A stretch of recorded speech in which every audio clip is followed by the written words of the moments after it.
ക്രൂശിൽ നിന്നുള്ള പിതാവേ ഇവരോട് ക്ഷമിക്കണമേ എന്നുള്ള പ്രാർത്ഥനയിൽ രക്ഷിപ്പാൻ നിത്യതയോളം ദീർഘിച്ചു നിൽക്കുന്ന ദൈവത്തിൻ്റെ സന്നദ്ധതയാണ് പ്രത്യക്ഷമാകുന്നത്. നൂറ്റാണ്ടുകൾക്ക് ശേഷം ലോകരംഗത്ത് ജീവിതം ആരംഭിക്കുന്ന നമ്മുടെ ആവശ്യങ്ങളെ കൂടെ നിറവേറ്റുവാൻ കരുത്തുള്ള ദൈവശക്തിയായി ഇന്നയോളം ആ പ്രാർത്ഥന നിലനിൽക്കുന്നു. ഞാൻ ക്രൂശിൻ്റെ സമീപത്തില്ലായിരുന്നു, ഈ ദുഷ്കൃത്യത്തിന് ഞാൻ പങ്കുകാരനല്ല എന്ന് നാം വിചാരിച്ചേക്കാം.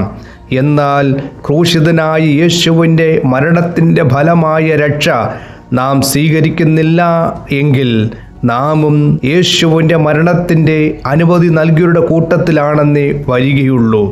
നാം ചെയ്യുന്നത് നാം അറിയുന്നില്ലെന്നിരുന്നാലും കർത്താവ് തൻ്റെ കരുണയിൽ നമ്മെ വഹിക്കുവാനും ക്രൂശിലെ അഭയയാചന നമുക്ക് വേണ്ടി സമർപ്പിക്കുവാനും സന്നദ്ധനായി നിലകൊള്ളുന്നു.